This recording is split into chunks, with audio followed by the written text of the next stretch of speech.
to Madame Raven's. This way to the library. She's been expecting you.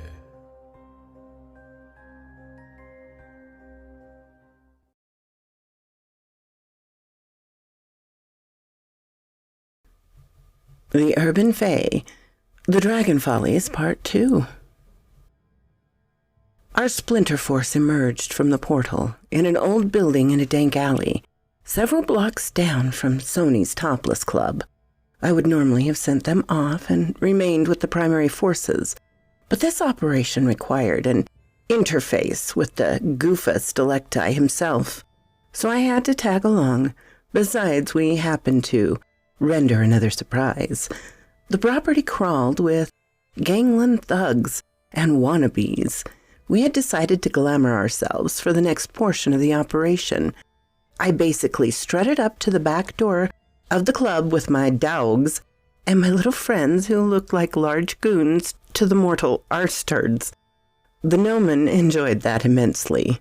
The rest of my contingency remained in the dark part of the alley, looming in the shadows and occasionally ensuring that glints of metal and glowing eyes showed. There were plenty of soldiers to guard the back door, but most of them were gathered around a small group that knelt and engaged in some kind of dice game. They didn't know we'd arrived until a pair of anthros from the Western Wolf Clan, who were far from little, brushed them aside. There was some grumbling, but then a few recognized me. Anyway, my reputation had grown in the telling. They stepped back and pushed aside their brethren to make way for the Red Wolf. "Evening, fellas," I greeted the lot, with my version of the wolfish grin. "Here to see Sony and the others? Best get ready. Action soon, gonna be a treat for us."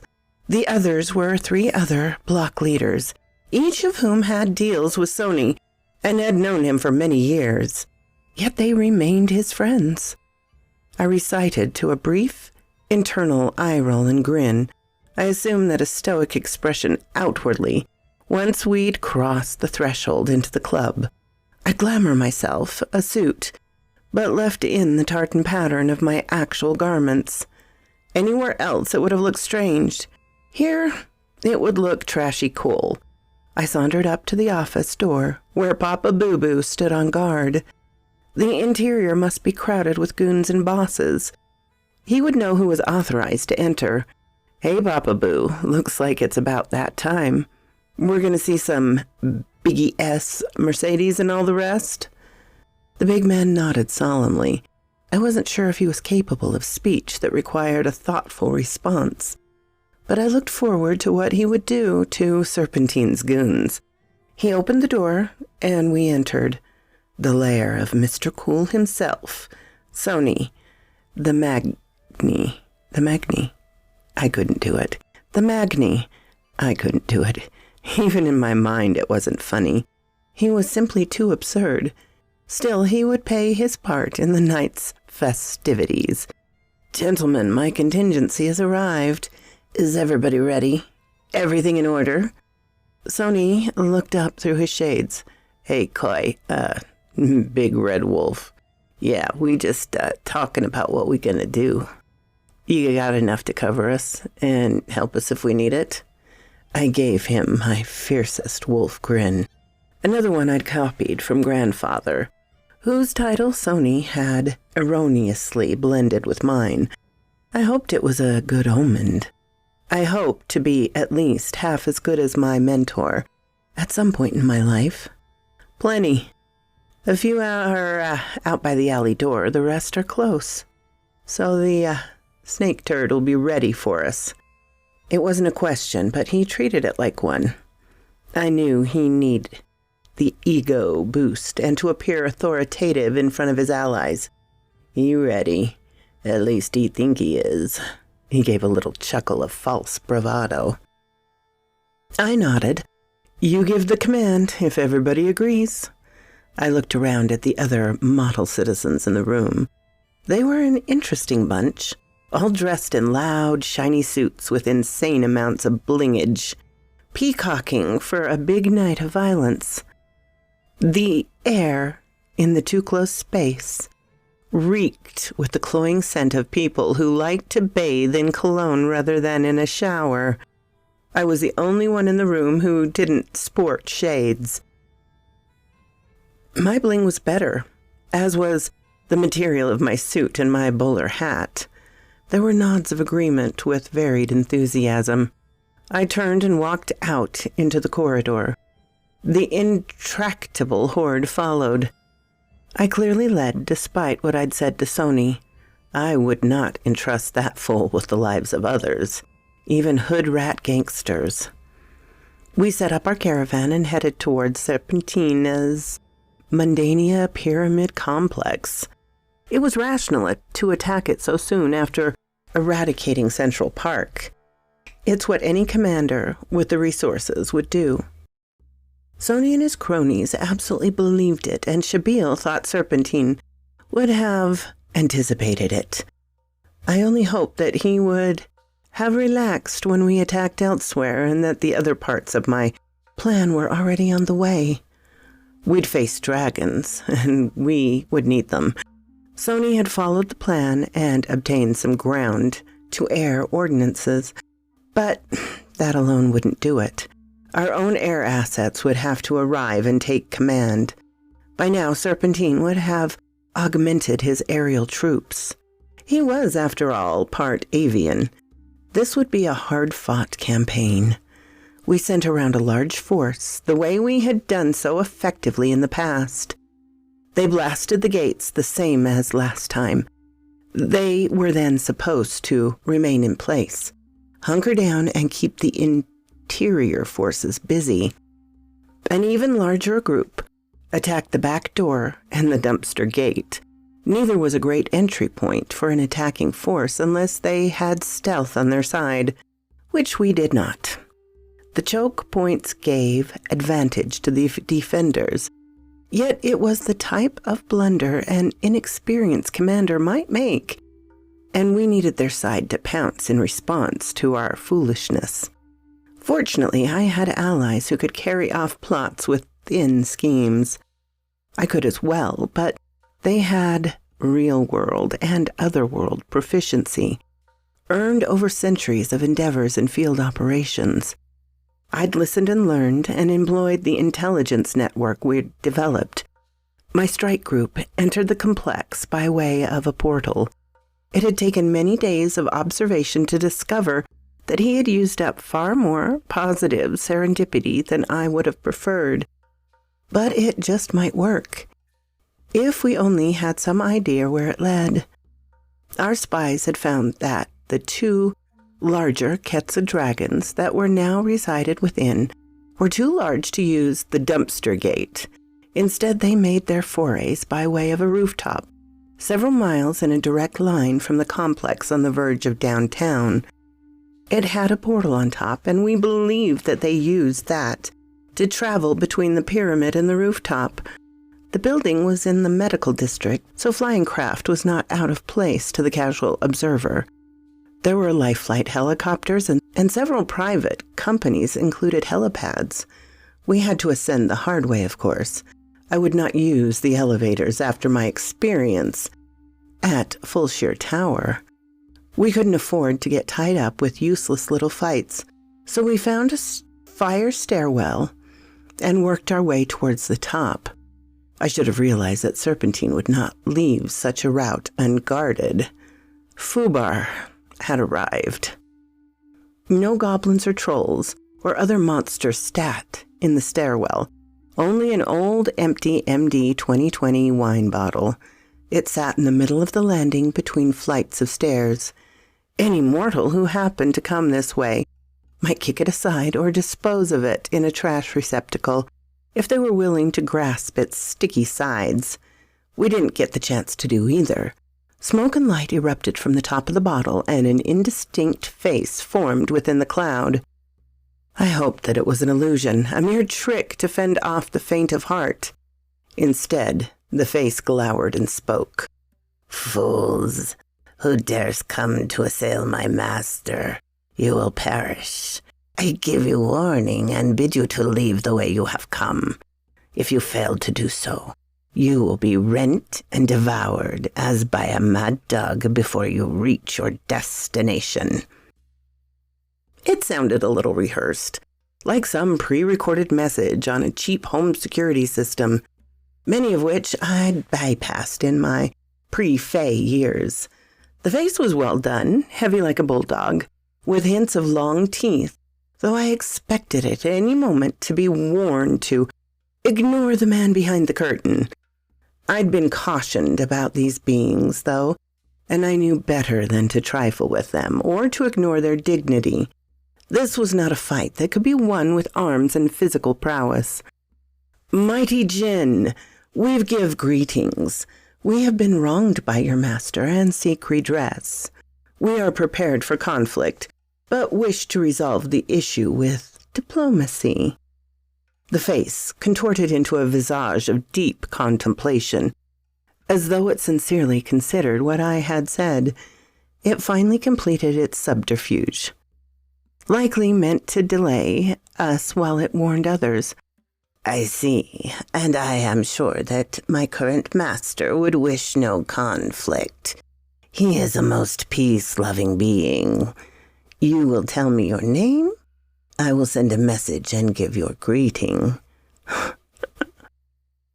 The trap was easily avoided. He knows me as the Wolfling.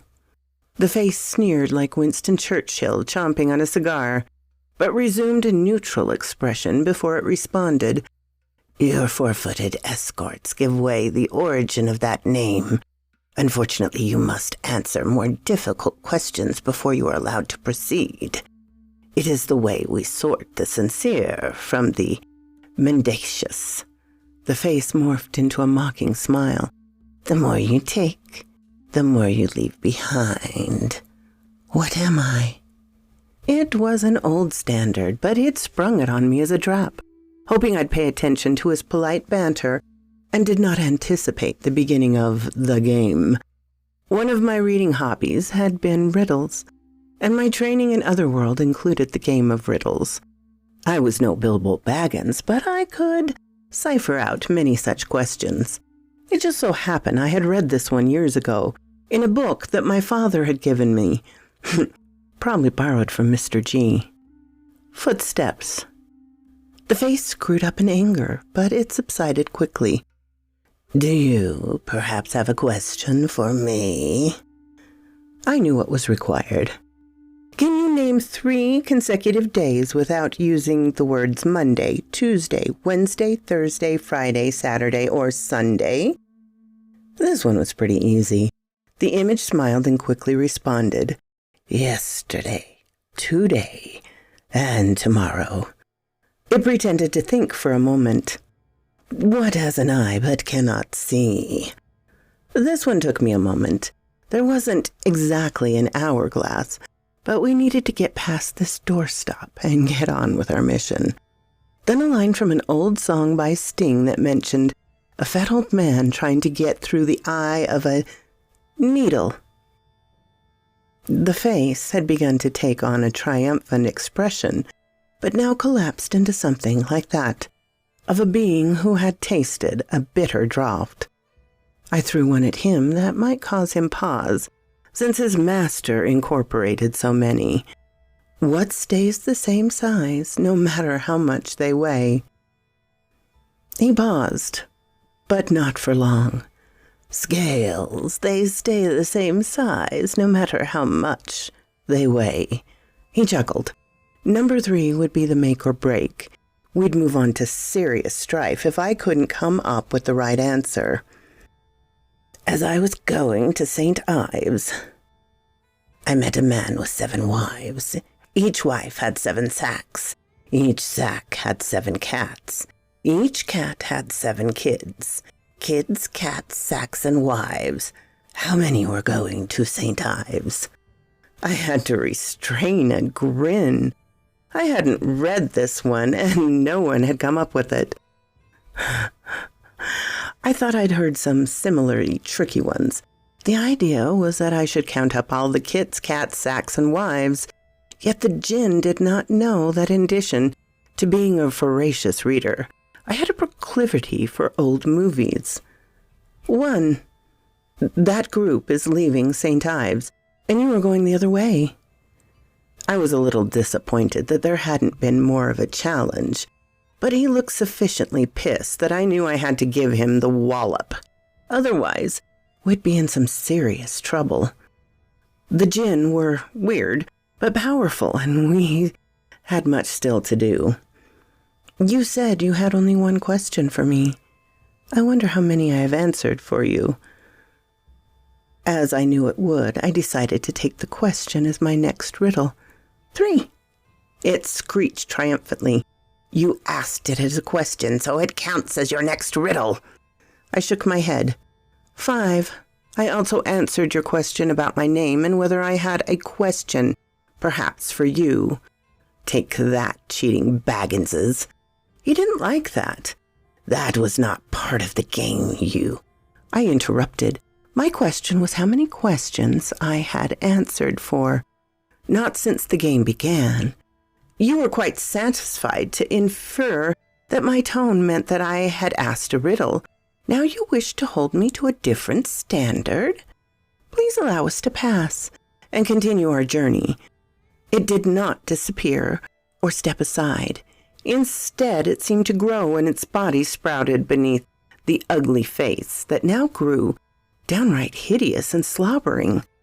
It puffed up and appeared to become less ethereal and more corporeal. I adjusted the grip on my short sword and targ, and then the thing burst into 1,001 sparkles. Whatever arbiter there was for such contests had decided in my favor. The bottle tipped onto its side without any physical prompting and slid into the corner out of our way. It didn't take us long to reach the rooftop portal. I only hoped that we hadn't taken too long. As it turns out, it wouldn't have mattered how much we took. The portal led into a dark, foul, malodorous air, possibly under the Mundanian pyramid complex. It wasn't clear. What was clear was that we'd been sucked into a trap. It was not Ketsa dragons that used this portal. It was a fire drake, and I suspected which one it was. Starkfarm. I was surprised enough to utter the name. The being before us did not like that. It hoped for some confusion, to couple with surprise and leave us gaping like morons who had wandered willingly into a trap. We'd anticipated the possibility of and being prepared for dragons. Not just this one. Go! I barked at my team. They went. Except for Antule Silverfoot. The old wolf snarled and leapt before I'd uttered the command to flee. The move saved us all. It gave us time to scramble back through and move aside. His attack surprised Starvark, who'd anticipated frozen horror. The wolf, despite his vast size for such a creature, was preposterously outmatched in proportion and ability. There was nothing he could bite that would harm the fire drake, except for its throat or maybe its tongue, and it had not exposed either target. The great head lunged forward, and his enormous muzzle engulfed the forlorn warrior wolf. That's when Adul, Lucky, proved his name. He did not survive the saber-sized fangs, nor the crushing power of the muscular jowls. But one of those teeth caught the silver foot, worked by Gormish hands, and drove it into the beast's gums, just inside the fang below. The effect was instantaneous. The dragon roared in fury and then howled with pain. The sharp pain in a sensitive area caused a momentary pause in the infuriated monster's attack. The pause gave us time to get down several flights of stairs. Back in Mundania, we still had to shield ourselves from melting concrete and steel that fell from above when the fire drake's wrath struck the opening to the stairwell. However, we'd avoided the blast and the majority of the heat. All we could do was rush back across the main battleground. We arrived in time to see our remaining allies flee from the dumpster gate. The ones who'd attacked the man front gate had ignored orders and charged in when the gate fell so easily. They were gone to a man. We rallied what was left of the Mundanian gang turds and sent them back to Sony's place. The main man was slung like an infant in Papa Boo-Boo's two long arms. "We gotta save him," the big man rumbled as he waddled past. Apparently he could talk in extremis. Eventually we gathered back in the main room at the clubhouse and tended to our wounds. Sony had looked pretty fried, so Papa Boo-Boo and Sony's cousin, or nephew James, had rushed him to the ER. I turned on the one remaining crime boss who was still on his feet. "So, tell me what happened, triple threat." His shades were gone, and his shiny suit was now singed and dirty. He looked stunned and defeated. It was... He trailed off, then started once more. "We was kicking their ass. Then them helicopters came out and lit us up just like the last time. But 2 of them.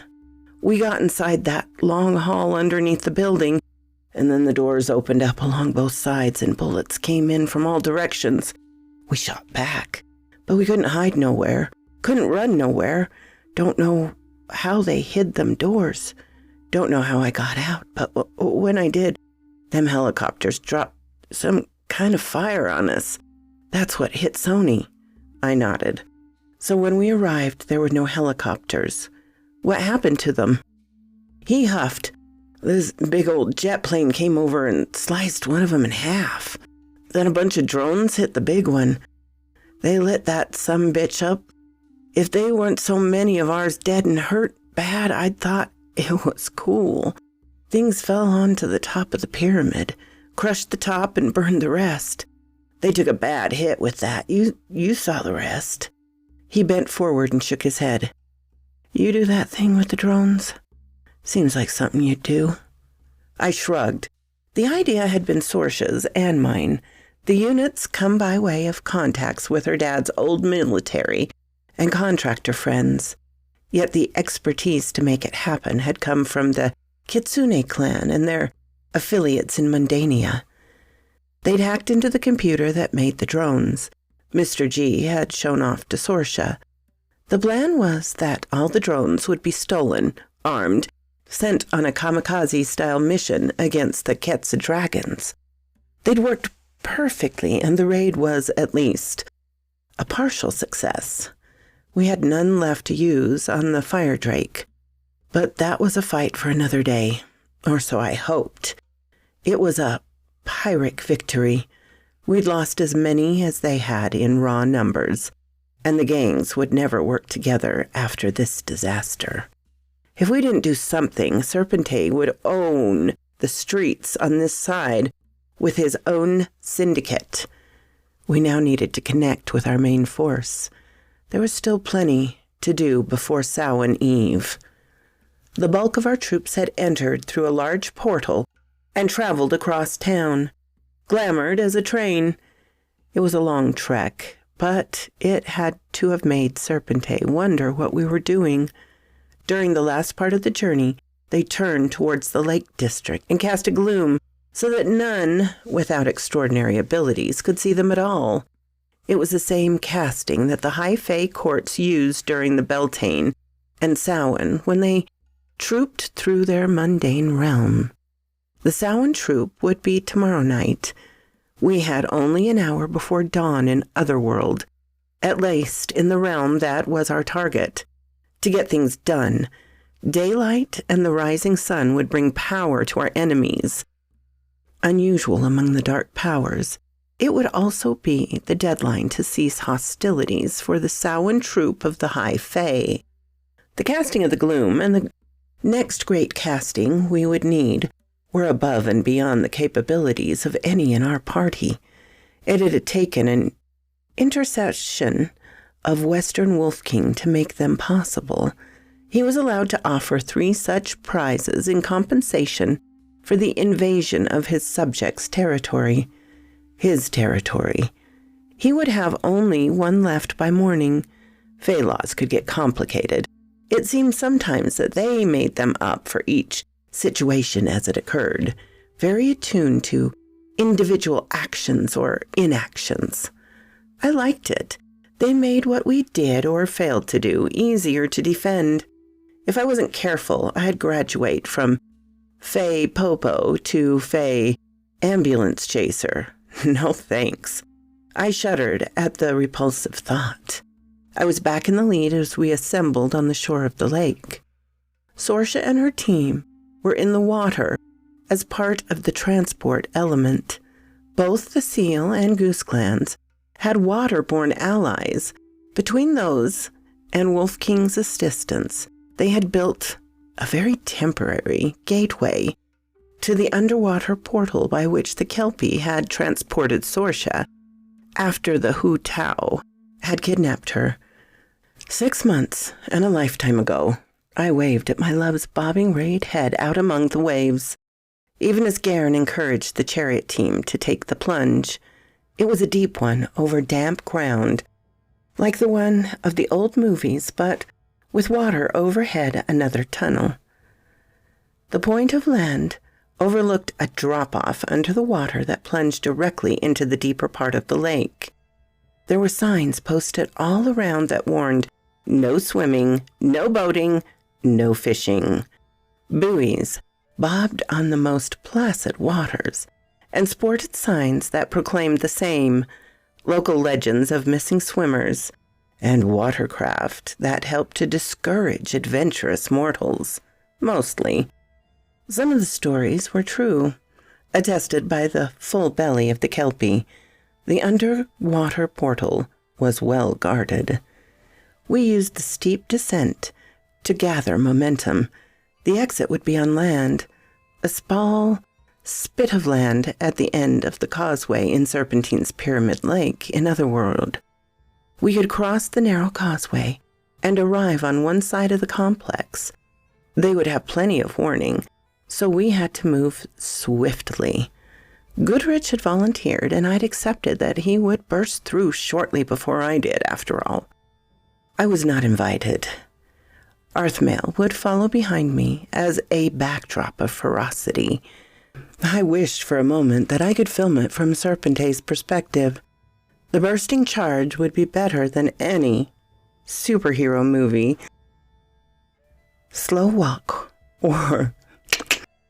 The bursting charge would be better than any superhero movie's slow walk or melodramatic fake battle. I glanced over my shoulder to check on my troops and saw that Arthmail had taken on a golden glow around his head. Weird, I thought. Maybe some innate ability or minor casting, the way Tyree and Shabil light their spearheads. It didn't matter. We'd reached the portal, and Garen encouraged the team to their top speed. I had that minor wrench in the gut, in anticipation of some nasty surprises or hideous guardian on which our intelligence had failed us. But we encountered nothing more sinister than a flock of the avians we had encountered in the alley at the Mundanian Pyramid. As our spies had informed us we would, they were accompanied by a big snake. A very big snake, some spawn of Jormungand. The thing might even have inspired the myth behind Apollo's struggle with Python. Myth, of course, held an entirely different connotation when it addressed Otherworld. It was used to distinguish higher tales from everyday stories. It was a water snake and stretched the widest part of its body across the causeway as a living gate or obstacle. The rest of it rested in the warm waters on the lake, so either side of the causeway. Goodreach had no time to stop. He swept along in front of us and created a great gush of wind that set the crests of the avians waving. Garen was forced to bring the chariot to a screeching halt despite the beings that rushed towards us from behind. I wasn't exactly standing and staring. I used the sudden entropy of the vehicle to propel myself into the harness pull. I quickly dispatched 4 of the avians. I got lucky on the second throw and the javelin over-penetrated and struck into one of the creatures who had stood a little too cozy with its fellow guardian. Now they could be together permanently. I sprang back over Gairn and picked up another handful of darts to fling. The bird folk had recovered from their initial shock and turned to attack. To be clear, I wasn't alone. My guards had arrived with me. The trio of wolves went through the flock like stray dogs in a chicken yard. The gnomon sang their deep-throated song of enjoyable mayhem, and Arthmail, it was the first time I'd seen him in action.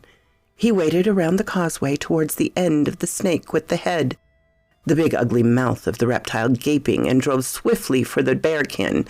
An enormous paw with razor-sharp claws slapped the thing to one side. It was far from one-sided. The striking water monster's front end was knocked aside, not torn to shreds as one could only hope. It caused the thing to coil and pull its body toward its head. It possessed no fangs, dripping with venom. It was a constrictor, an observation not lost on Arthramel, who followed up strike one with another to the upper end of his sinuous body. He would either destroy the head or rend the body so that it could not encircle and crush him. Well, they weren't funny, but my distracted thoughts once more kept me from descending into volcanic fury. Much of my 60 feet or so of cold-blooded form had removed itself from our path. So Gairn, once again, urged the horses ahead.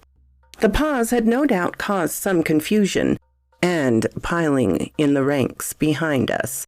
But clearly the obstacles had been much faster in doing than in the telling.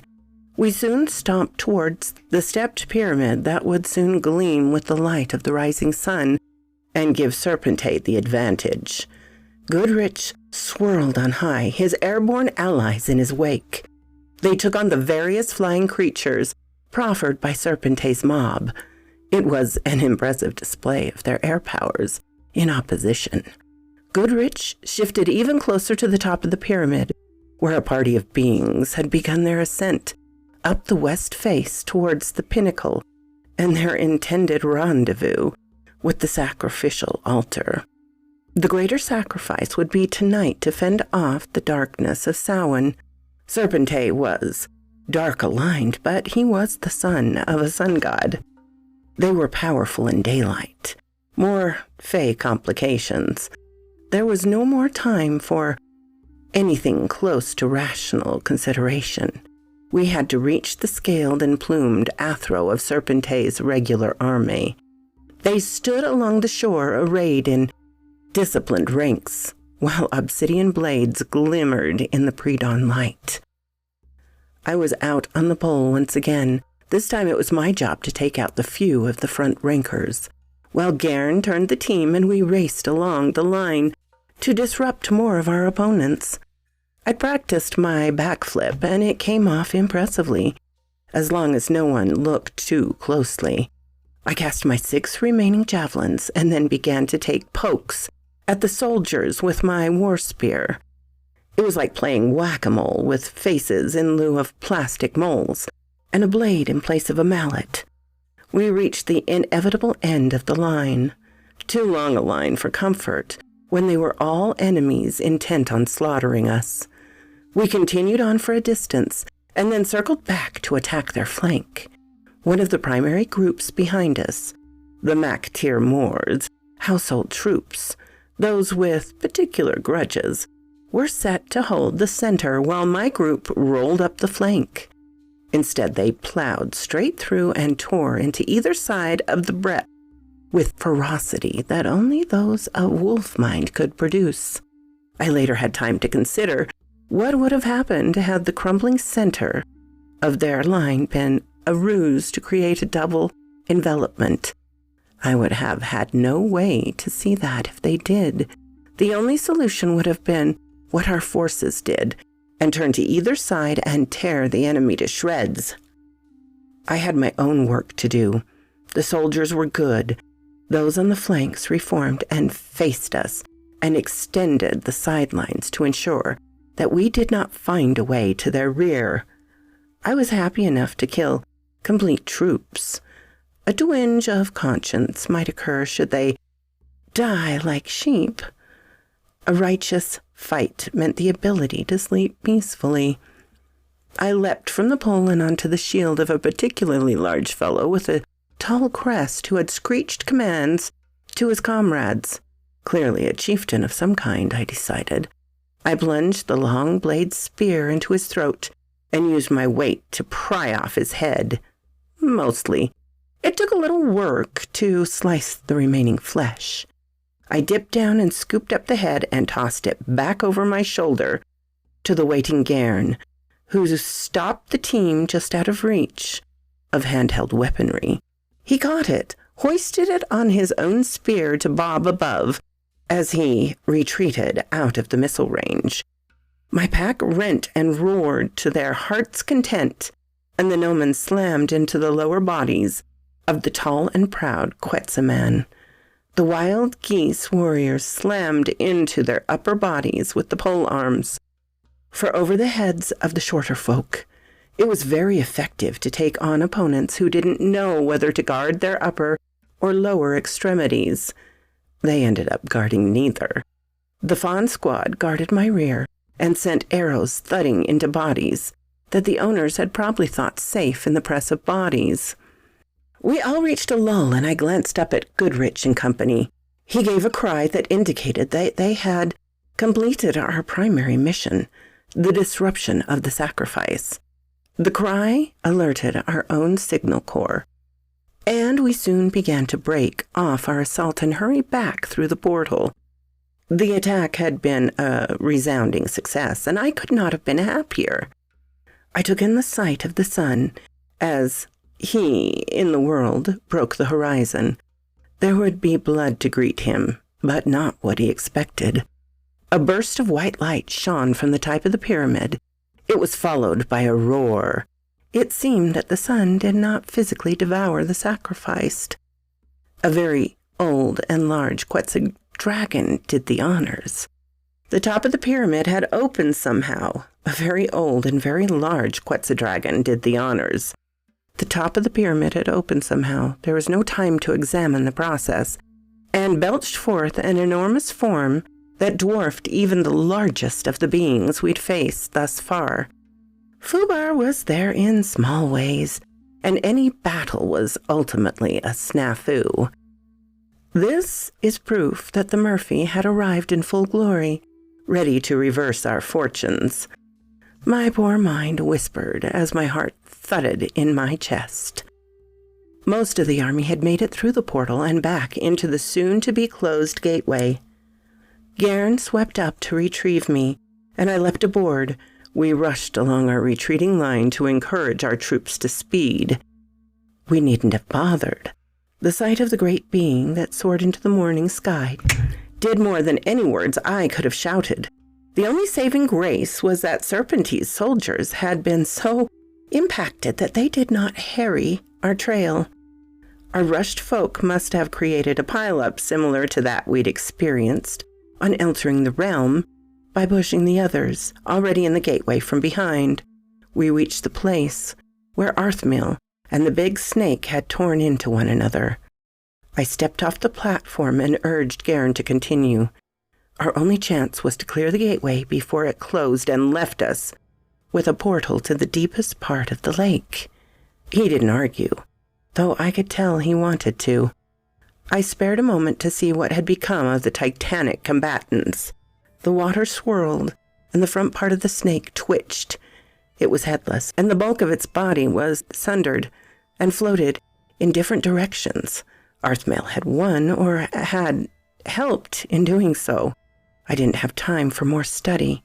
The mother of all Quetzal dragons now stormed through the sky overhead. It shifted its gaze onto the causeway, and the sand turned instantly to hot, glowing glass. Some splashed nearly as far as my feet. It was either a warning blast, or she was getting her bearings. The only good thing about something that large was that it took time to get going and to turn. I made it through the portal even as she started her next run, this time blazing straight up the causeway, glassing it as she drove forward in the wrath of a frustrated ritual breakfast. I hadn't traveled but a short distance into the gateway when it collapsed, and the water behind me turned to steam and bubbles. The water around my scalded body from head to toe, but left me mostly alive. It was an intense pain, and I fought just to remain conscious. I couldn't just let myself float. My armor and weapons dragged me forward, towards the rocky surface of the lake bed. Then I felt a pressure from behind. I rose more swiftly than I could have managed on my own. My ears roared and my vision grayed. Even as we broke the surface, I sank again for just a moment, and then the pressure returned, and I was borne towards the shore. Friendly hands soon drew my blistered form to the bank. I was busy coughing and crying, the tears and snot of the recently throttled for several moments. By the time I recovered enough to look around, it struck me. It had to have been Sorcia. I looked towards the water, and there on the high bank she lay, her dark red fur singed and torn. I scrambled to her side. I never rose from my hands and knees. She breathed rapidly and shallowly. Her poor skin was ripped in places, cracked from the heat. I roared out some piteous cry full of anguish and fury.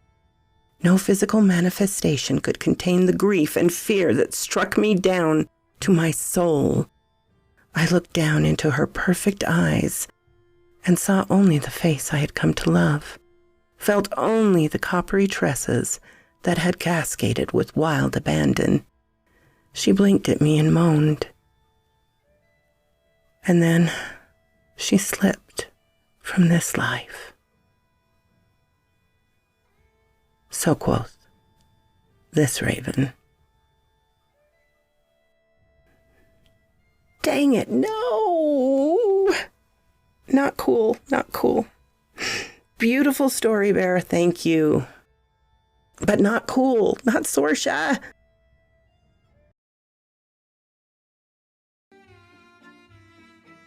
Thank you so kindly for stopping by my chateau, my darlings. It does mean so much to me. Please, if you have not subscribed, as many of you have not, please do so. Give me a like so I know what you would like to hear. And comment. I always love to read your comments. And special thanks to my Patreon and membership supporters. Ciao, darlings.